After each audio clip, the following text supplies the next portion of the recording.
This is Chapter 8 on authentication. What do you think? Kind of important? Very important. Kerberos very Authentication. One of the things I've seen change lately in authentication, which is kind of weird. I get into the OASIS system, which is the PeopleSoft system, where we all student information, so whatever you want to call it, the everything system on Roche State. And when I log in there now to view my paychecks, I can, Roche State finally, I don't know, maybe 6 months ago, went to no paychecks. I mean, no hard copy paychecks. We were still getting them electronically, but we'd still get the hard copy checking the thing, which was a waste of money. But they went where we can see our paycheck online, which was handy.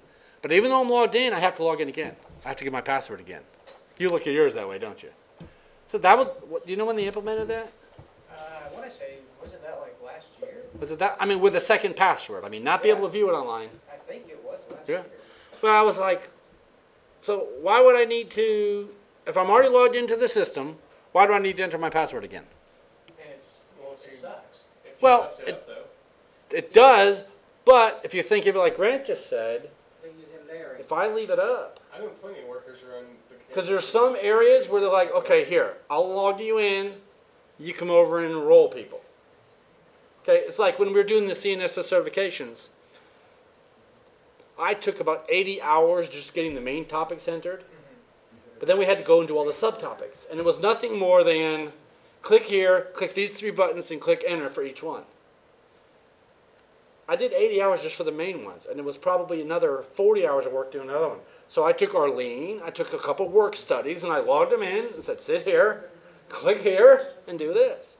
And you don't want your paycheck Exactly. visible to So that's a good reason why. So, but, you know, I'm the same way you are. It's a pain in the butt. I'm already logged in. But if we leave it open, then we have some problems. That's actually good, though, because It is good. people like you who know better to log in multiple times on multiple computers with multiple people Right. still do it. I know. But it comes to a point where, like, okay, the CNSS certification page. When I spent those 80 hours, we're talking actual 80 hours of entering this, not, I'm going to take 3 smoke breaks, 5 lunch hours, you know. But I wasn't about to sit there forever. It's like, Greg, here, you just sit here and click this button for a while. So I understand why. And how about my clients who says, you know, it's too much of a hassle to enter a password. Can you please remove it? No. No, you slap in the face. Isn't that like something waiting to happen? You know, it's crazy. And you know what you should do? You should let them do that, and then whenever their crap gets messed up, then you can charge them more to fix it. Oh, and actually, they approached me because they're running Mass 90. If you don't know what Mass 90 is, it's an accounting system. They do all their invoicing, accounting, and sales through Mass 90, big accounting system. Well, they get these weird errors. I don't know what they are. But the Mass 90 people, their recommendation is to go to the servers, remove all the antivirus. And that should fix it. So what do you think I told them? No, ain't happening on my watch. If you want to remove it, you'll be responsible. Well, yeah, just remove all the antivirus from the servers and it'll fix it. Yeah, don't particularly agree with that. So I gave, because they asked for my recommendation. I said that would be the very last thing I would do. Okay. When I started taking care of these gyms, I asked the question, why is there antivirus? Oh, we go to this one website. It's all we ever do. Yeah, except for the 15 employees that are bored surfing YouTube and everything else. So, kind of tough. All right. So authentication can be viewed in 2 contexts. It says viewing authentications relates to access control, basically letting us in. Okay, kind of cool. For the gyms, let's see. I have a little key fob, like this. Okay, hold it up to the door, lets me in. My car, I have this. Okay. Anyone else have a car that uses one of these? Yeah, right. There are cars out there that use these. Quite a few. It's a fob. It never leaves my pocket. It's a proximity sensor, pretty much. I walk up to my car and it unlocks, and I can use it. It'll start. That's kind of a bad thing, though, isn't it? So, since he had to fix that, and he had to call In it, other words, if he's walking his car, someone holds a knife up to his throat, pushing him up against the car. So I got a question. Isn't it like if you get next to your car and it unlocks, and you turn around and talk to somebody, could somebody get in your car, like hotwire it and leave? But at the same time. That's actually a good question. What happens is, when I walk up to my car, the car's not unlocked. But if someone in my immediate vicinity grabs the door handle, it'll unlock. No matter if it's you or me or whoever. Okay? But if you get in to drive the car and the key's not inside the vehicle, it won't start. Oh, that's kind of cool. Yeah, you have to actually be inside the door. I've tried that before. And it's like, Wait, did you say if the key's not inside the vehicle, it won't start? yes. You can, what he's trying to Okay, okay. Here's a perfect example. The key's in my pocket right now, okay?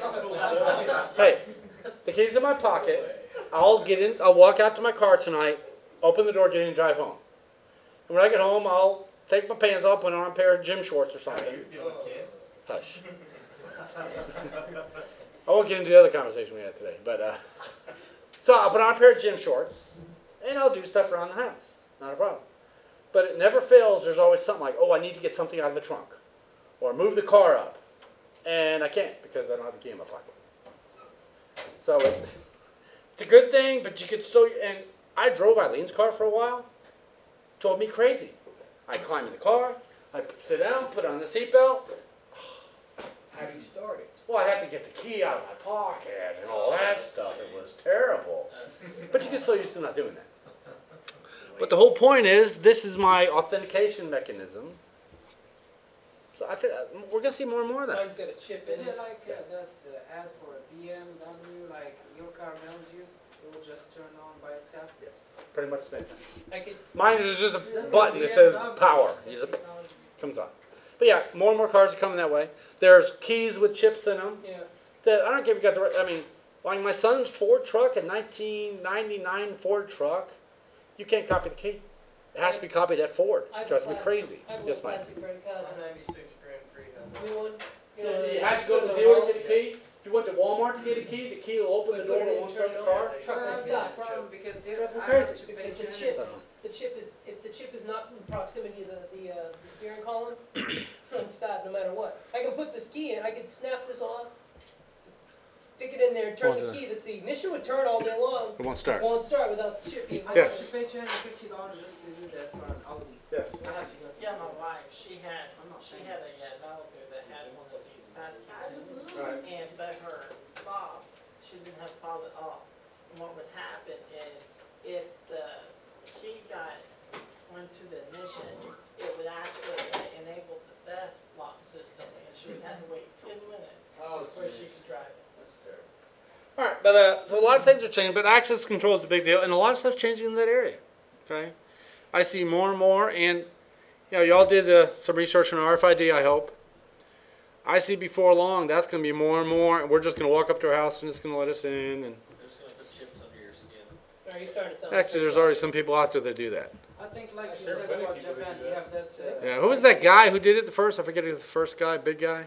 I don't know, Scott McNeely from Sun Microsystems thinks everybody should have a chip implanted into their brain. You ever read that? That's For what? For what? for identification. All right. Everybody. Yes. But under your skin. In my report when I was reading on RFIDs this weekend, they said Right. there was But he's a rich trying ass to clown, do so he that. can say what he They put wants. RFIDs on their kids' student IDs, and the parents got so pissed off that they had the like the principal administration remove it. Then I think they went all the way up to I don't know. I think it was like I don't know the state authorization, but Right. yeah, we want this to like never happen again. Huh. They can tell where all the kids were, whatever time of day. Wow. I'm like, no, this is too big a security risk. Are your kids like taking some type of I mean, a lot of stuff's happening in that area. All right. It says authentication, authorization, account. How about accounting? I mean, is that kind of important? Yeah. That's auditing, right? Pretty much auditing, or not just auditing, but making sure. I mean, what if we had it where it kept basically like a time clock? When you walk through a door, it'll like check you in. So many places have issues with time clocks. Upstairs, they have work studies. You show up to work, 4 hours later, oh, dude, I forgot to clock in. Exactly. I hate that. And what if they had this in their pocket, and the moment you walk into the building, it automatically knows you're here? So, Yeah, but Just what get if a you walk job where in you the get paid building salary randomly and you're you're not supposed to be there? Yeah, that's what. but I mean, there's a good and bad for everything. Of course, Okay. Walk in and you walk in the door, get it, lock you out. So, but what's another bad thing about this? Okay, so we got my key here. Well, say my gym key, okay? This is the one that opens the access to the gyms. Okay. one of the workers at the gym said, "Oh, I saw Eileen was at the gym yesterday." This is a couple months ago. You already told us the story. And I said, "No, she wasn't. It was because my son had her key." You told us that. So, you know, it's not always. You don't know. Like, what happens if Grant was to take my car key? Would my car start? Yeah, it would, yeah. Yeah, it'll start in a second. So it's not always foolproof. And if we're using it for timekeeping, Ken was at work today. And it wasn't Ken, it was somebody else. Just leave your key in You your can drawer add in something. your desk. There you go. Have your buddy carry your key through the door every other day. You guys swap. You get a couple days off a week. So they pay for it. You can add like a fingerprint. Yeah, there's a lot of other stuff you can do. So But I'm just saying, if you go with one little thing, like if we were going to use just this, and there was a sensor at that door, and when I walk through the door, there's always ways around it. What happens if you that's walk where on the your technology face? is like updating itself. What happens if you like, part of your job is to leave the building when they clock you out too? So then you're technically working, but you get clocked out because you're not in the building. That's What if you leave Okay. for There's a complex algorithm that accounts for that. Yeah, there's just all kinds of things. All right. Okay, it's a process by which resources or services are granted or denied. We want to give you access to something or not. Okay. No identification is. Who are you? Just normally our username and our password. Okay. Then we're going to verify and we're going to authenticate you. Then are you really supposed to be here? Okay. Sometimes you can be authenticated, yet you don't have access to a room. I can put fingerprints into the lock upstairs but say you can only enter this one room. We authenticated you. We got Stacy back there. I know it was Stacy, but he wasn't authorized in that room, so we deny his access. Okay. Same kind of thing. Okay? All right. All right. Authentication in Authentication, Authorization, and Accounting. Identifying the person is what we pretty much use it for. Okay. And passwords is still the most popular way of doing it. What do y'all think? We're going to use passwords forever? no. Did y'all read the news, 2 days ago about Social Security numbers? Yeah, What? they cracked the algorithm. Yeah, that they pretty much, there's a way to get your Social Security, no problem now. Awesome. Sweet. So that guy on LifeLock is screwed. No. Well, I mean, he's publishing it anyway, so he's already screwed. I mean, no guessing required. Oh, That's like the stupidest thing, lifelong. I mean, not the stupidest thing, but the fact that he posted that crap. That's Yeah, dumb. that's dumb. That's kind of like, I got a target on me. Come Well, shoot 'cause me. You know. it doesn't mean that you're. It was a genius marketing tool, I bet. Oh, yeah. Oh, yeah, yeah. People Exactly. His social signed up. security number, Watch, it probably isn't even his. I don't know. Let's see. All right. So it says authorization. You know, is do you have the authority to carry things out? Okay. In accounting, you know, are you here? Are you using the resource?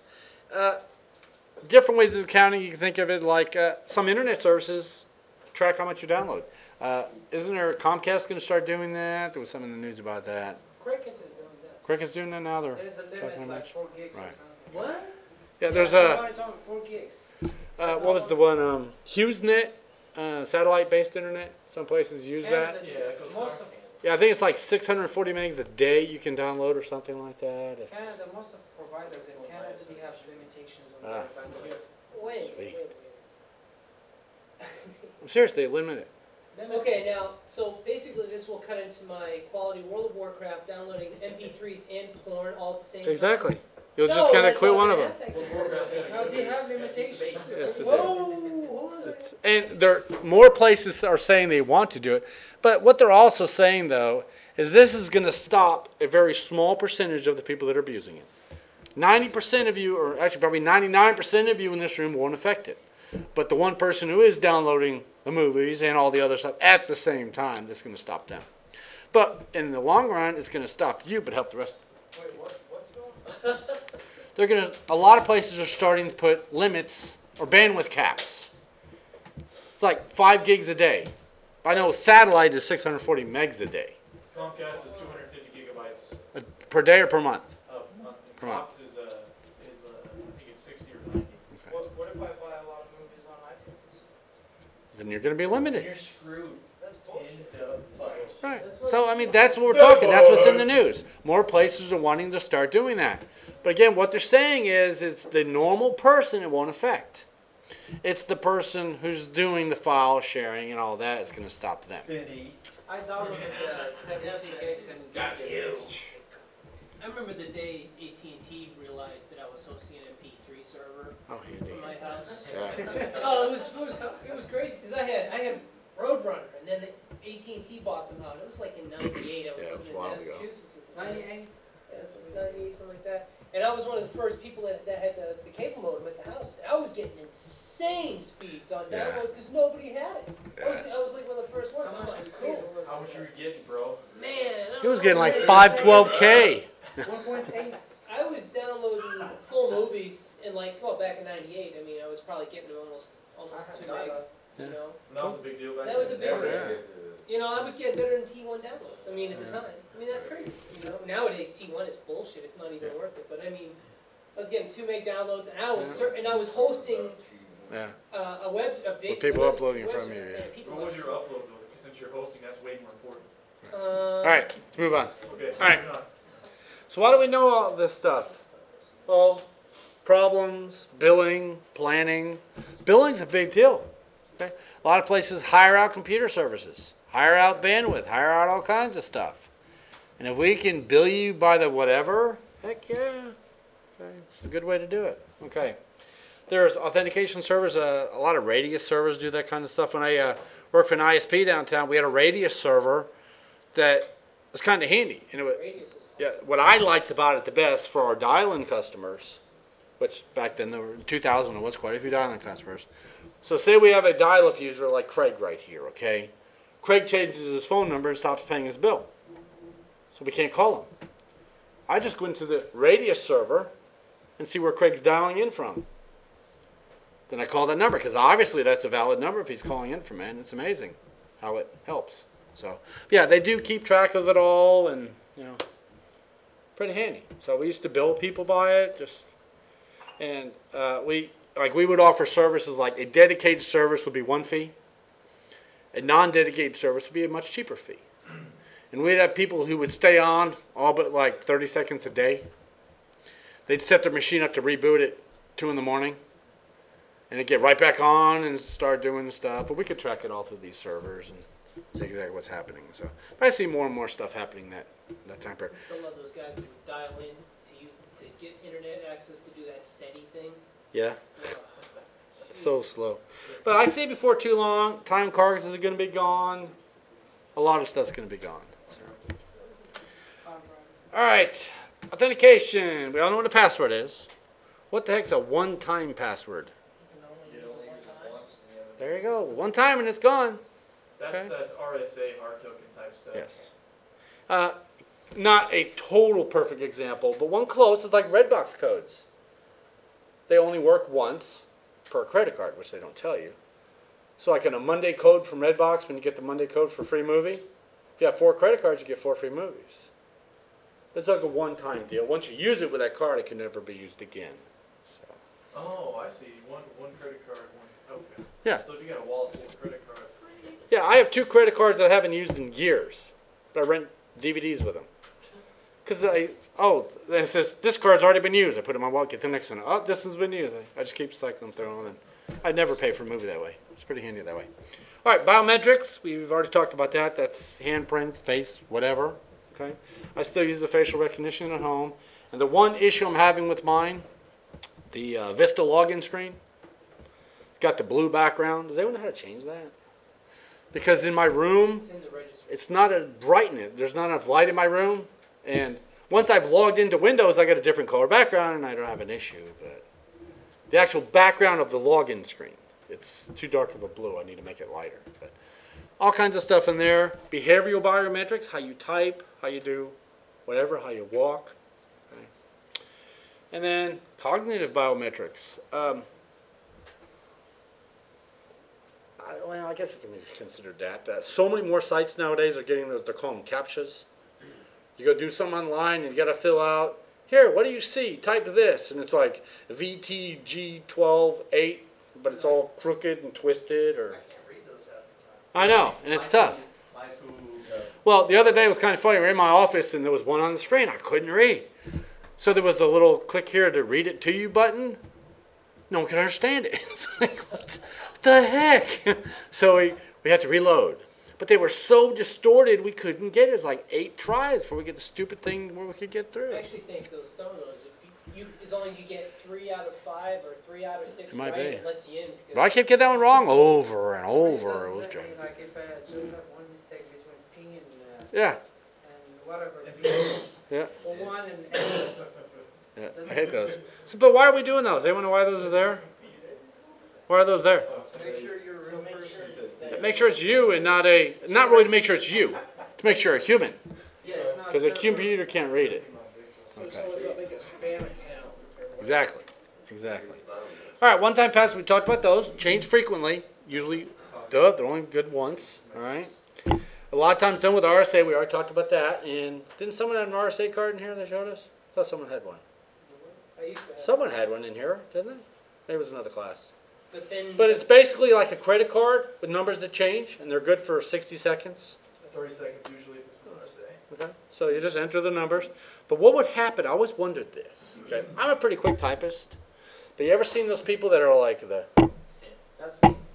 it's basically, can you type it fast enough to make it work? 30 seconds is more than enough time to type 6 digits, especially if you have a 10 key. Dude, I've seen some slow typists in I, my day. I have had to refresh my token. I like the ones that, type like this. And they're like, Peter Jennings typed like that.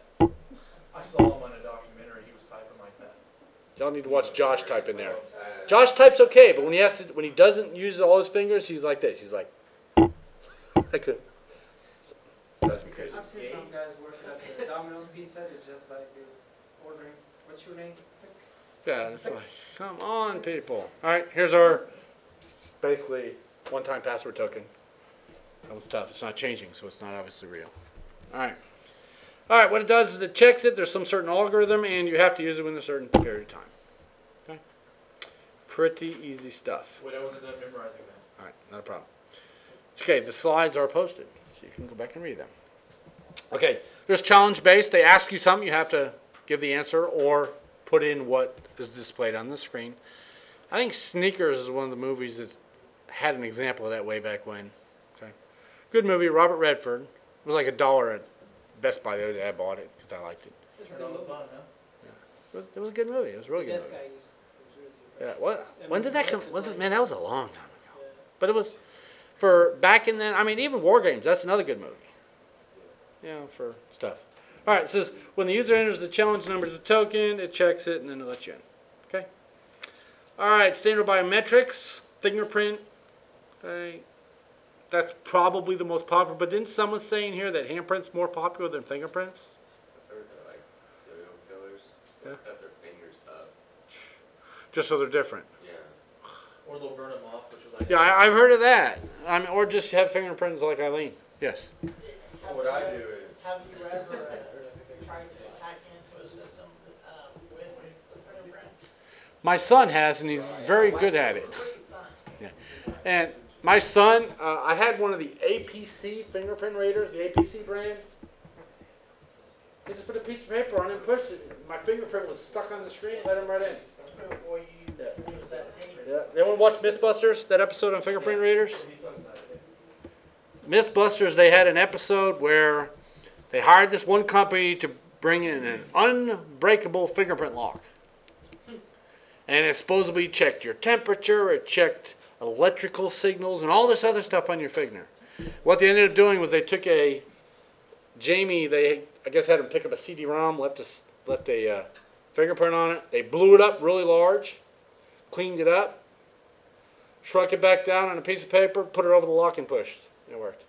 So this whole thing about the temperature and the frequency, blah, blah, bogus. Got right in. So it's...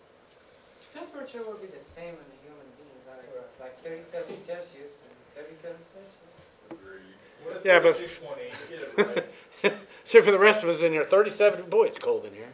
No, I know it's... No, it's All right, 6.8 for real. But what are some of the disadvantages? Now, cheap stuff, yeah, it's cheap. But if you want a good stuff, that stuff is expensive. Okay? A good optical or iris scanner is like $4,000. We got a cheap $300 version. It sucks. I can never use it. I've never been able to register my eye with it. So, all right.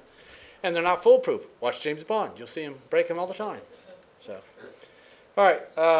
My laptop has one of these. I got one of those too. Didn't they have a Christopher Reeve was a no, it wasn't Christopher Reeve. Wasn't there a commercial? Somebody was on there. But I forget who it was. You talking about Liberty? It was on someone's laptop where they have it. Oh, it was $6 Million Man. Lee Majors? Yes, it was like someone was going. Like, what do you like?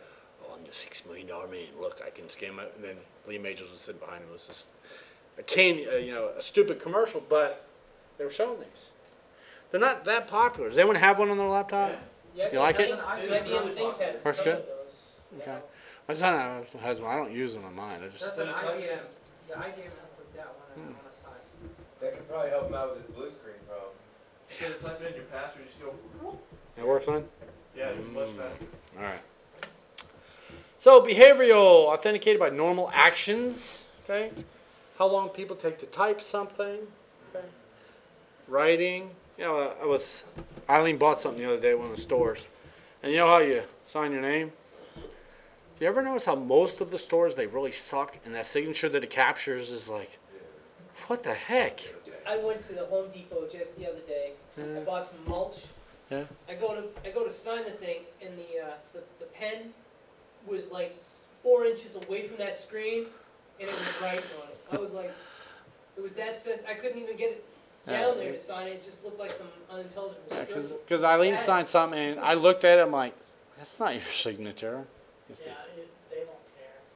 Yeah. They don't go through no matter what. Yeah, basically we got the minimum wage worker could care less. Yeah, as long as you grab that pen and do something. I handed the girl my credit card and my license the other day. Yeah. She looked at me. She goes, I don't need that. What'd you Oh. give me a license Hey, for? I went was to the Warren Theater the other night. Has anyone been to the balcony in the Warren Theater?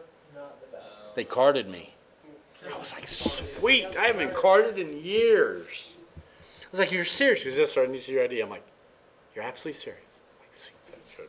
For those credit card things, I didn't get carded at Chili's the other day. It has to have so much pin contact on the screen. You can just draw a straight line, and as long as there's enough of it on there, it'll accept anybody's. But they suck. I mean, they don't look anything I like. put smiley faces on one. And so many places nowadays, $25 and below, they don't sign. They don't need a signature anyway. So, all right. Typing template. Basically, do you type in the right area? That kind of stuff. So, all right. Here we go. Are they writing in the right area? Even our stuff here at Rose State, when we do our benefits each year, the guy has a little, whatever, Wacom tablet, basically, where you got to sign inside the little block and do all that stuff. So it's pretty weird. Voice recognition, still don't think it's there. I have voice control on my iPhone. It works great except for one person.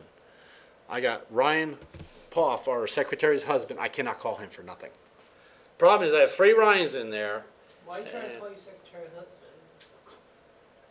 Is that right? It's a little odd.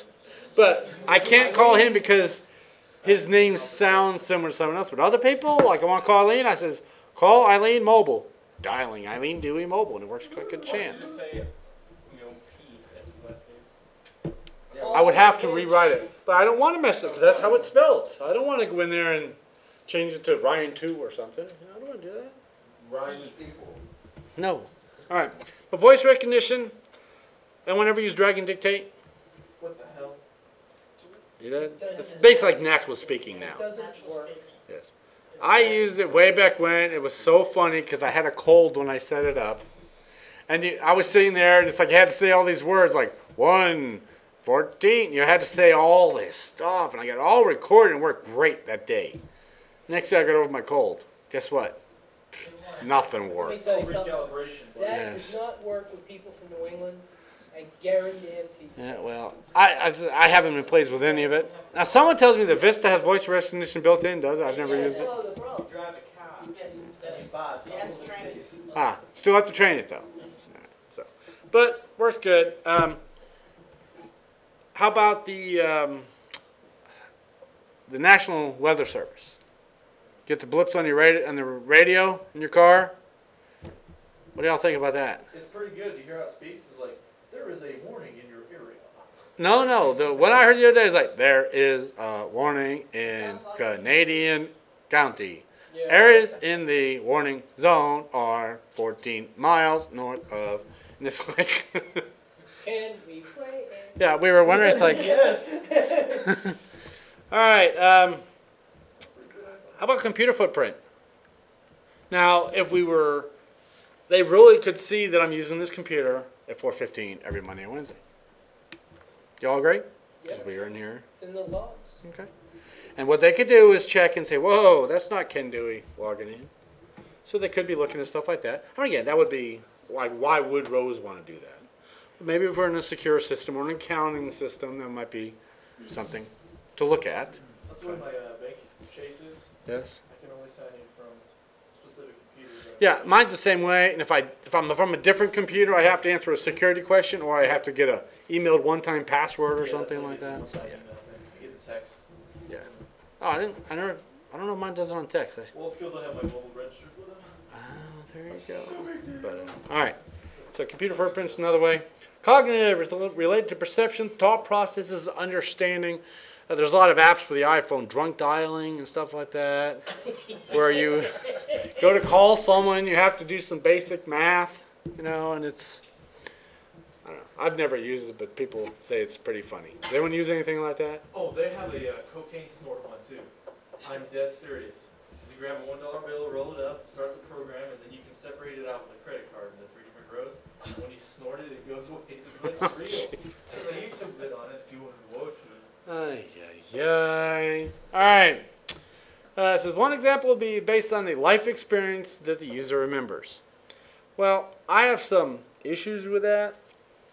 I remember drinking water at a drinking fountain in my elementary school. And that's about it. I don't remember its name.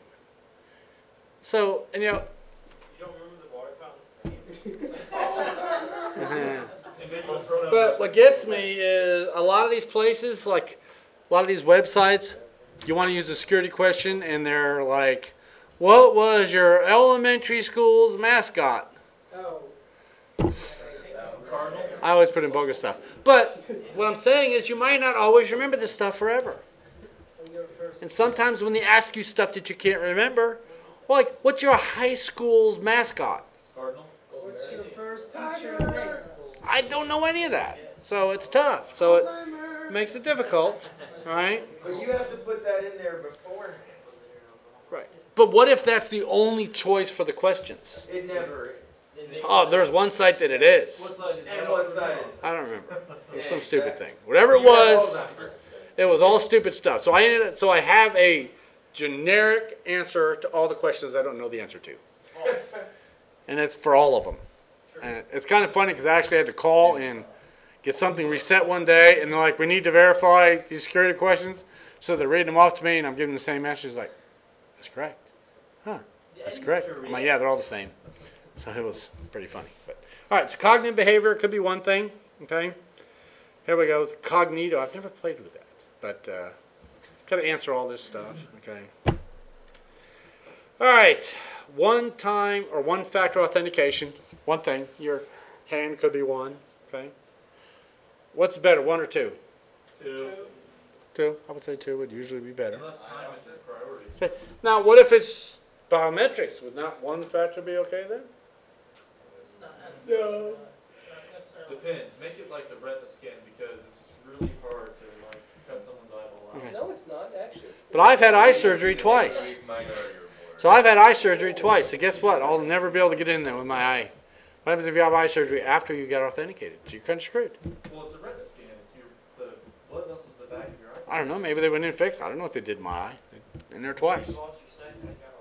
Maybe you were using an iris scan. An That's iris it. is the same thing as like thumbprint. It's unique to everyone, which is different than. All right. How about three-factor?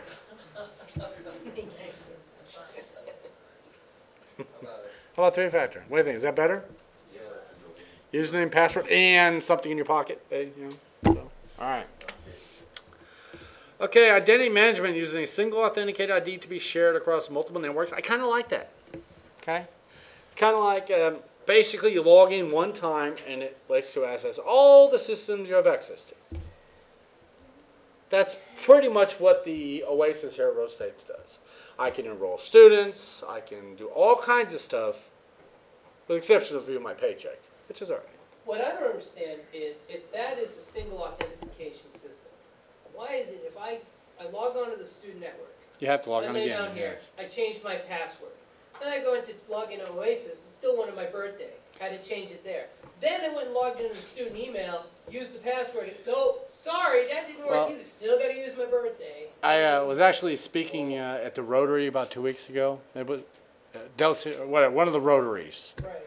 And there was a senator there and the regents and all kinds of other people, and I was talking about bad passwords. I was saying, like, maybe using your birthday for a password. What do y'all think about that? And they're all like, oh, that's a totally terrible. I said, that's what Rose State has. And the president of the college sitting right there. I've only told them like 5 times. Have they changed it yet? No. No, You're not Because- getting that program implemented. you sure did throw him under the bus, didn't you? No, I've told them for so long that was a very bad idea. And what even sucks worse than that, you can change your, like say you logged in right here, Craig, and change your password. Not a problem. You can still get in with your birthday on the Oasis system. That's what I'm saying. Right. Because it defaults, it's hard coded into the system. Yep. And I changed it there and it still drops Right, back. so- No, you can't. What now? Mine doesn't work like that. I've changed mine and I tried to log on to Oasis for my birthday and I wouldn't. You're an employee. It's different for employees. Suck it. Suck it, Grant. Suck It really is. Employees and students are different. Really? Yes, it Yeah, is. two different levels. Totally different the way it handles it all. Yes, it's. And when they switch you, like students, every semester your stuff's all wiped out. Yes, and that's what Reset. I'm trying to say. If the end Yours of the isn't. semester rolls around, I Does yours go away at the end of the semester? No. See, you're That's what I hate different. about D2L because I got stuff from like 9 semesters Yes. ago. Yes, Stacy. What now? Mine did, Your stuff is still in there? yeah, I mean, did you ever change your password? yes, And it didn't reset your password? yeah. Oh, it did reset it. Yeah, reset everything. But I mean, each semester it resets it. Well, I didn't do it this semester Oh. because Oh, well, they usually reset it every semester. Maybe they're not resetting again. Heck, I don't know. But I like single sign-on, but there are issues. They're not all implemented correctly in places. Okay? Federated identity management. Okay? It says when those networks are owned by different people, but still they could share them across networks. Okay? And I don't know if we'll ever get there. A true single sign-on would mean I'm going to log into this computer right here. And I can bring up Oasis and I'm already logged in. I can do everything. I'm already logged in. But we don't have that because I log into the computer and then I log into Oasis and But I don't know if we'll ever get to that point. Does anyone know any place that actually has a true single sign-on? No. I don't know any If place you that don't does. ever close Internet Explorer and you like log on to MySpace or something like that, it keeps you logged in. If you ever reboot your machine, you're logged off. So, all right. Windows Live ID. That thing is a pain in the ass. No, actually, it's Yes. extremely convenient, and I love it. Well, I had an original Microsoft ID from way back before time because I was a Microsoft certified engineer. Okay? And it really is a pain in the butt. Because now you have to use this ID and it converts it. Now we're going to this type of ID and it converts it. And now I do have some Windows Live IDs because I use applications that require them. But it's just kind of weird. Okay? It says, once authenticated, the user is given an encrypted, time-limited global cookie to access all their resources. Which is, I don't know, different. All right. Card space, never played with it. Does anyone play with card space? I got additional certificate, but it's not through Windows. Okay.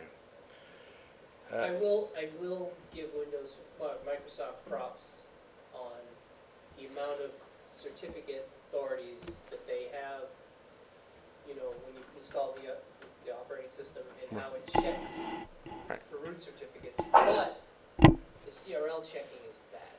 Well, So, you would hope that would be good. but Yeah, I don't know how they there's. come with Jesus. Yeah, they come with 1,000 Tons root. of certificates, REN root certificates, but All right, but no, I've never played with card space. Can't tell you much about that one. Sorry. Okay. OpenID. Never played with that one either. But it's basically part of the single sign-on stuff. I get it. Anyone play with OpenID before? No, never used half of these. Sorry about that. Okay, Authentication Servers. We already mentioned some of these. Radius is the one that I'm familiar with. Can't remember exactly what it stands for. Remote Access Dial-In user system or service, something like that. Something very close to that. What's that? Okay, I think, was that required? Oh, Chris left. Was it? I think that might have been required on the test. I think it was something like, you had to know what that acronym meant or something I weird. think Netscape's still the only one that makes a Radius LDAP, Radius server software now. Oh, did y'all hear CompuServe? Y'all hear about that? What about it? They're gone. AOL's closing them. It was the very first, pretty much, I don't even internet hear about provider. AOL very often. I mean, are they even still in business? Yeah, they're still there. I don't know what they're doing, Other but countries and they're stuff. still there. Dude, when All right. people can get like 5,000 hours for free, why not, man? Dude, remember they used to send those obnoxious discs out every day in the mail? You get. Oh, I did yeah. some bad things with Get it. like 6 So million did I. hours for free, and you can Yeah. use it in the next 30 days. I decorated a Christmas tree with them once. We decorated our door with them, 2 years ago? Won an award for it. Yeah. It was with Cat 5 cable, Yeah. connectors and CDs and all kinds of bizarre stuff. So, all right. But authentication servers, Radius is popular. Kerberos, that's pretty much what Windows uses. Okay. Is that the two-headed dog, I think? Three-headed dog? Cerberus. What? Cerberus is a 3-headed dog. Cerberus is three-headed dog? Cerberus. Cerberus? I'm not in the Greek mythology if you haven't noticed. Okay. All right. You saw it on Guitar Hero. Let's see other ones I play with. LDAP, quite popular out there. Windows uses it. A lot of places use it. But Kerberos is one we all use nowadays. So there's Remote Authentication Dial and User Service. Okay. Still, mainly for ISPs, it's phenomenal. It can also be used for VPNs. It can be used all kinds of stuff like that. It's a way of authenticate users remotely, hence the name. Okay, works really good. Device such as a dial-up server or wireless access point. Just what we just talked about. Okay. When people come in, it checks the server. Hey, is Craig supposed to be in here? Yes, let him in. And the cool thing about the Radius server was you could actually have multiple dial-in areas all query one server. So you didn't have to. That's how, like a lot of those places, you could get nationwide dial-up. Yeah, because they all queried one access server. You connect, it's like, oh, I'm a server in California checking for Craig. Oh, Craig's in there, good. So That's how we did our VPNs. We used digital certificates to establish the tunnels and the tunnel connections to the actual VPN gateway, and then we used the Radius authentication to authenticate the user onto the network and put them in special very user nice. groups. yeah, very, very nice feature, and not that hard to set up. What we did actually was just had an access database as the backend for it. Not the best thing in the world, but it did work. All right. Kerberos authentication developed by MIT. Still a popular school. That's where the Model Training Club started. If you have no clue what I'm talking about, go read Hackers. Good book. Uses ticket. You have a ticket granting server and all that stuff. Basically, when you log in, you get a ticket. But anytime you try to access a resource on the network, it checks your ticket. Just like anything in the world today. Okay? And then if you do not have access, it revokes it. But the ticket is refreshed. Okay? They have time limits on them. If you have the ticket, that's considered to be you. All right. Terminal access control access. Terminal access control systems. They need to put control in there one more time. Yeah. Like maybe terminal control control system. That would be good. Access control. It says the standard specifications for its usernames and passwords to a centralized server. And when I know it was in the military, that was used for something. I can't remember exactly what it was used for. Does anyone remember what that was used for? Radio. Was it for radio? Okay. I know it was used for something. I just And can't the remember that. secure fax machine. Okay. All right, LDAP. Based on the X500 standard, which is like Novell was based on that. Active Directory was based on that. It was kind of like the best thing out there. Okay. Created by the ISO. That's not a CD image. International Standards Organization. Basically like a big phone book. You can look up information. Okay. All right, we have a directory information base, which again contains all the information. You can query it, look up information on people, and do all kinds of cool stuff. Okay. And it's built in to TCP/IP. Works like a champ. You scheduled a proficiency exam? Yeah. Yeah, he's been here for an hour and I don't know what to do. Why didn't you just give it to him? Well, All right, so pretty much, yes. This class, I need a freaking study hard. How can we interrupt you? I was just wondering, Why? because, what? No, I didn't hear what you said. Nobody got up to mess with your computer where you were going. It's okay. It's called that integrity thing, under 2 hours thing you were talking about. Hope you like If midget. someone did, somebody in here is going to rat you out. Whoever did it, Greg. Did what? All right, EAP, Extensible Authentication Protocol. What's it used for? Anyone know? Without looking. It is used for some, Oh, Here, yeah, that I'll do radius- just what I did in Java. There, I'm covering it up. You can't see it now. 4 lines of Java. Come on, what's it used with? Stuff Radio servers. and things.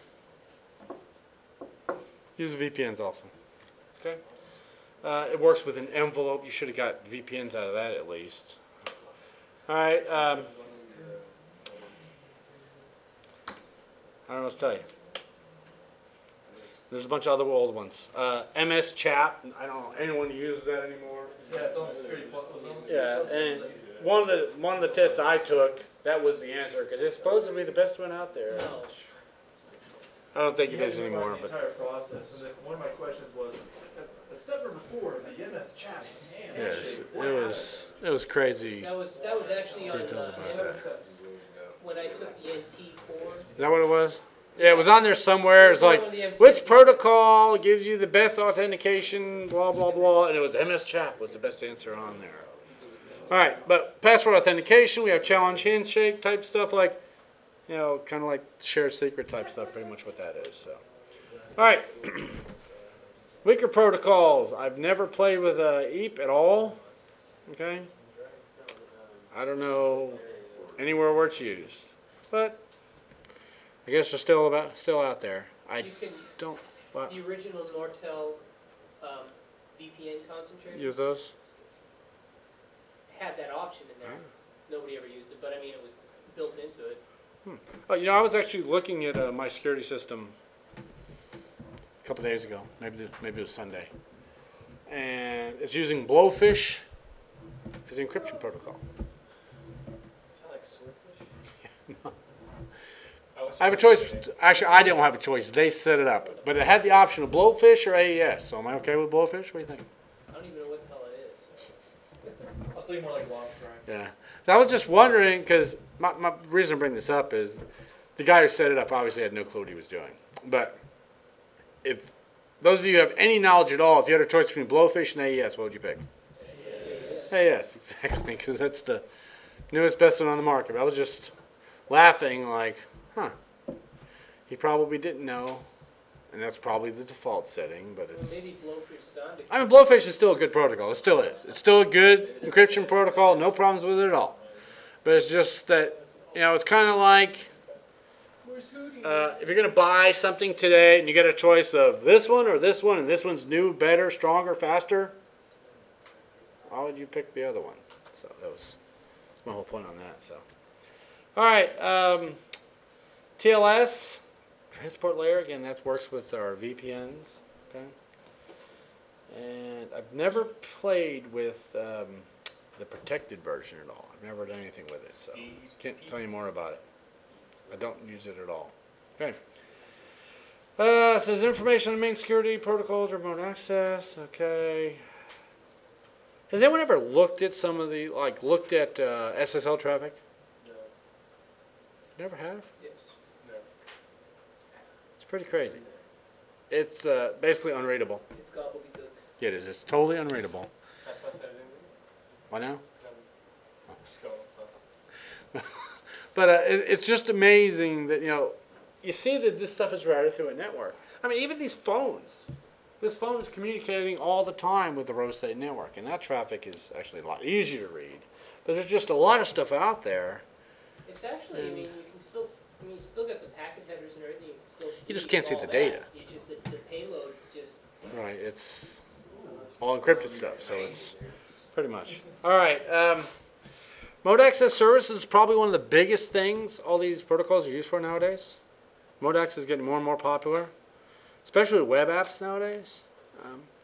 You know, you hear about all these laptops getting stolen, VA laptops and all these other ones get stolen. It drives me crazy because don't we pretty much have internet everywhere in the United States? For the most part. Yeah. One way or another. But it could be through cellular, it could be through whatever. Why are people storing that stuff on them laptops when they can use some sort of remote access, get into a centralized system? But see, That's this all goes back to I've had the I know, same argument, yeah. you know, I mean, people, Yes. Same way, like, it's easy to lose your wallet, but people don't go and put their cards or their valuable stuff inside, like, I don't know. and like bank boxes or whatever. A lot of it is because people Don't, don't want to learn something new, don't want to change. no. Or don't want to update stuff, or don't want to switch to If the you're new whatever. If And, you are using, say you have a laptop, say you connect and you're gonna use a secure VPN connection Mhm. through, and through the tunnel you connect with Citrix. Right. To a terminal server, you know. Mhm. Right. You wanna mess with an Excel spreadsheet that's got, I don't know, say maybe 10,000 names Right. and social security numbers on it, like the VA. Right. Right? You're gonna have, Windows is gonna download a copy of that to the memory anyway, yeah. just to use it. But And if then to try know. and change it and update, it's just easier to download the stupid thing, because you'll never get any work done.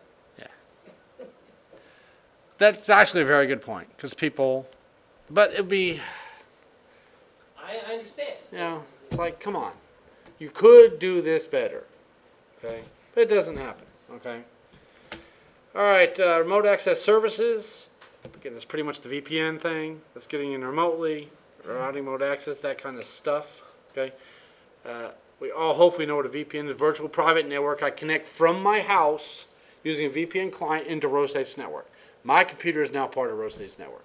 I can access network resources. I can do whatever I feel like, because my home is now RoState's network, or my computer is at home. Checkpoint has a really nice UI there. And I'm using an SCP client, no, NCP client, works beautiful. Okay, the VPNs are very handy. Supposedly there's one for students to use, yet I've never heard a student say it actually works. But it's under ftp.ros.edu if you ever want to try it. It's supposed to be in there. Okay, but it allows us to connect to an unsecured network. It does encrypt all data between them. Okay. One of my clients is using them between Oklahoma City and Texas. All the data between the two is encrypted. Never ever had an issue with it, and I'm just using, I think, triple DIS. So yeah, works like a champ. Okay, you have site-to-site VPN. That's kind of like Oklahoma City and Texas. Okay, all right, and we can also have, you know, like from my house to here. So. All right, here's a picture of one. We have an internal network. We have a VPN server. People connecting in through the internet to the VPN server. They authenticate it. They use the resources. Solves a lot of hassles. All right. We have an endpoint. That's where they connect into. Okay. And we have a concentrator. That's where hundreds of these things can go through. I don't know exactly what RoState's using. I'm assuming it's a Cisco device. You don't have a clue either, do you, Brent? Yeah, I don't know what they're using for the VPN. Yeah, I'm assuming it is a Cisco VPN concentrator, but it's where we all connect into. Okay. Okay, software-based or hardware-based, which one's better? Hardware-based. Hardware's always better. Okay. Software's good. I'm using a software client on my home computer connecting to a hardware endpoint here at RoState. But Chapel Supply is using 2 hardware devices. Those are on at all times. Those are awesome. Yeah, they're phenomenal. You know, I configured VPNs years ago. We're talking late 90s, and it was hard.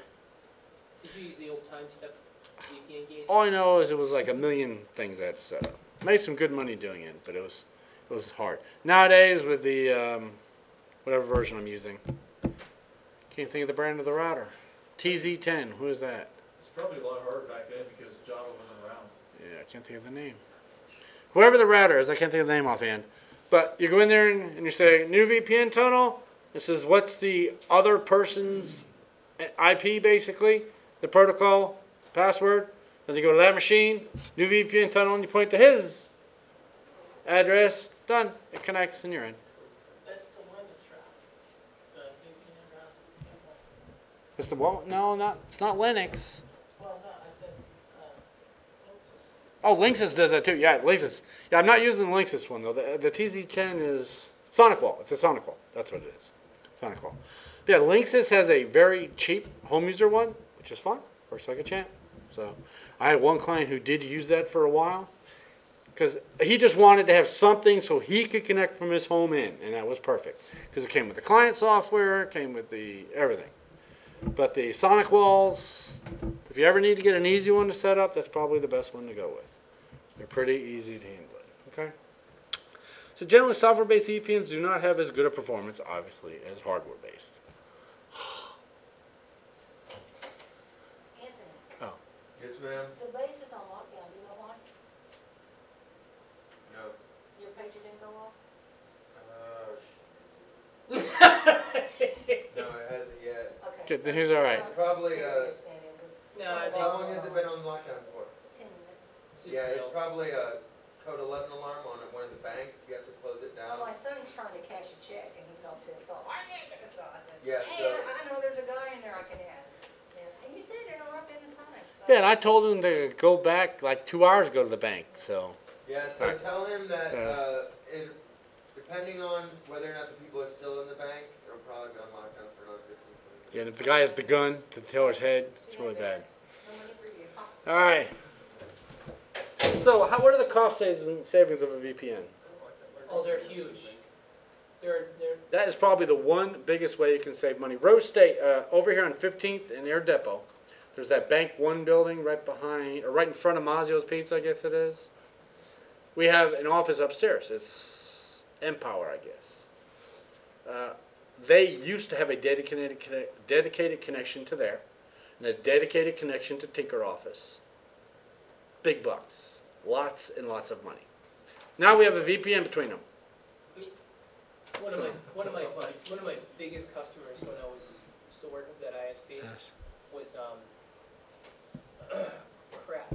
Anyway, they had offices. They literally had office. They had an office in Boston. They had an office in Atlanta. They had an office in Los Angeles, and then they had like 2 little satellite Right. places in the middle of America, some goddamn where here, probably Oklahoma. Who knows.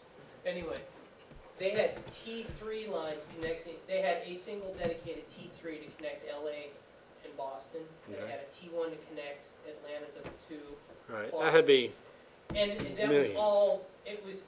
You figure back then, it was a flat fee of $1,500 a month, flat just for the line, and then the phone company charged X amount of dollars per mile. Oh wow. That You has to be a know, bunch. so you figure from Los Angeles to Boston, it's conservatively 3,050 miles, something like that, right? So, yeah, man, you get a point. You get a T3 connection to the closest point of presence to your business in LA and Boston could only be like 2 miles. So you suck up the cost of the VPN gates right off the bat. I mean, those things they're expensive, but to handle that kind of traffic, but shit. Save so much. Just from Empower to here. Now we just have a plain internet connection over there. VPN between here. It works. It's great.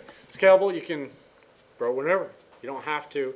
When they originally wanted to set up the Texas office for Chapel Supply, they were looking into a dedicated connection. I'm like, why? Because that's what the phone company wanted to sell them. Or Cox, whoever, oh yeah, we'll set you this thing up and blah, blah, blah. I'm like, no, that's stupid. Just pay the $200, get the firewalls, VPN firewalls, and we're done in a second. And saved all kinds of money. So. Protection, VPN is a fully encrypted connection. Everything is encrypted. Speed, not normally as good as a dedicated connection. But could be. It really depends on what your speed, your bandwidth is. But it is encrypted, so it is slower. Transparent to the user, Chapel Supply does not realize they're on a VPN. They know they are, but they don't do anything different. The hardware handles everything. Authentication, handled through the devices, and it's an industry standard. Everybody's using it nowadays. Okay? Disadvantages of management. Well, you have to set them up, and you have to take care of them. Okay? Availability and performance can go down because you are encrypting the data now. They have to be set up. Had an issue in interoperability. I bought a new laptop, 64-bit laptop, Vista. The Cisco client that Rose State supports, gives me for free, is not supported on 64-bit OS. According to Cisco, they will never support it. So I bought an NCP version. It was like 40 or 60 bucks or something. I mean, works like a champ. But so interoperability, not always there. Additional protocols, you have to at least know how to set those up. Like real estate, no big deal. One person made the install package and gives it out, and then everybody downloads it and it just does it. So it's not that hard. It does slow down performance, and expense can be there. Endpoints get expensive. Okay. Clients could be expensive, so. All right, mode access policies. That's like who can connect, when can they connect, where can they connect from, all that kind of stuff. Okay. Normally, the IT department sets it all up. You should have a working group of all departments to determine what's needed. That's actually one of the biggest issues, not just with remote access policies, with everything. Like when Rhode State tried to secure up their network a couple semesters ago, maybe it was a couple years ago, they supposedly had a working group that I never heard of. And they implemented it over the summer semester. Fall semester hit, day one of class, nothing worked. And I said, oh yeah, we had students and faculty involved, yet no one in our building. And when they tried to use the Westlaw stuff, which is for the law, whatever, legal classes, nothing worked because it wasn't set up through the firewall. So, kind of important to do stuff like that. All right, that's all of chapter 8. Yay.